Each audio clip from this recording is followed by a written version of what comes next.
Hey guys, welcome to my YouTube channel. आपका स्वागत है मेरे यूट्यूब चैनल में। आज हम पढ़ेंगे लालची मछुआरा।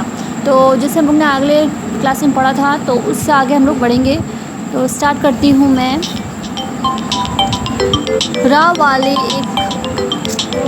देखा कि एक छोटी सी मछली फंसी थी। गरीब मछुआरे को मछली ने भी आते हुए देखा। तो ये एक है कि जो फंसी हुई मछली थी, उसने मछुआरे से हेल्प लिया और बोला कि उसको बड़े से इसमें नदी में डाल दो। उसे देखकर वह बोली, मछुआरे भाई, मुझे इस गड्ढे से निकालकर किसी बड़ी नदी में डाल दो। तो वो मछुआरे को आवाज़ देती है और बोलती है कि मुझे बड़े नदी में डाल दो। तो आगे देखते हैं। यहाँ पर ये मछली बोल रही है, इस छोटे से गड्ढे में है, मछुआरे को बोलती है। नेक्स्ट पेज देखते हैं, उसमें और क्या दिया हुआ है। मछुआरे को मछली पर दया आ गई। उसने उसे कहा वहाँ से निकालकर बड़ी नदी में डाल दिया। वह प्रतिदिन उससे बात करता था।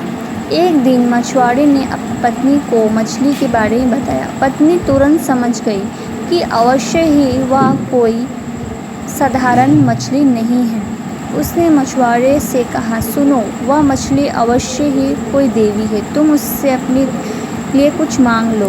एक दिन मछुआरा जब नदी से मछलियाँ पकड़कर लौट रहा था, अचानक उसे पत्नी की बात याद आ गई। मछुआरे ने मछली के पास जाकर अपनी इच्छा प्रकट की और वरदान मांगा, मेरे घर बन जाए। मछली ने कहा, जा, तेरा घर बन गया। तो इस तरह से ये स्टोरी में बताया जा रहा है। नेक्स्ट देखते हैं। सचमुच में ही उसका घर बन गया।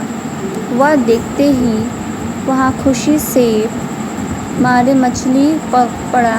उसकी पत्नी ने मछुआरे से कहा कि अब मछली देवी से धन, ऐश्वर्य और संतान भी मांग लो। ऐसे मांगते ही मछली ने उसकी सारी इच्छा पूरी कर दी। लेकिन उससे इच्छाओं के मांग लालच मना समा गया और उसकी इच्छाओं बढ़ने लगी। एक दिन उसने मछुआरे से कहा, सुनो, उस मछली में बड़ी शक्ति है। उससे कहो कि तुम्हें राजा बना दे। जब तुम राजा बनोगे तो मैं तुम्हारी रानी बन जाऊंगी। मेरे आगे पीछे नौकर चाकर होंगे। हम अपने बची ज़िंदगी बड़ी ठाट बाट से आराम से गुजार देंगे। तो फिर देखते हैं। मछुआरा नदी के तट पर गया और उसने इच्छा मछली के सामने प्रकट की। मछली मछुआरे की बात सुनते ही नाराज़ हो गई और गुस्से से भड़क बोली, मछुआरे, अब तुम बहुत लोभी हो गए हो। तुम्हारे इस व्यवहार से मैं तुम्हें बहुत नाराज़ हूँ। जाओ, मैं अपनी सभी वरदान वापस लेती हूँ। इस तरह से वो सारे वरदान वापस ले लेती है। नेक्स्ट देखते हैं। मछुआरा फिर दिन बर दिन विहीन हो गया। उसने लालच का फल मिला। घर वापस आते ही उसने देखा कि सब कुछ पहले जैसा ही हो गया। वह अपनी पुरानी स्थिति में पहुँच गया।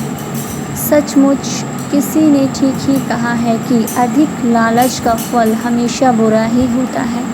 इसलिए हमें भी लोभ में नहीं पड़ना चाहिए। तो बहुत अच्छी स्टोरी है। इसमें बताया गया है कि आप कभी भी ज़्यादा से ज़्यादा ना ही आप ज़्यादा सोचें और जितना मिला है उसी में खुश रहें। I hope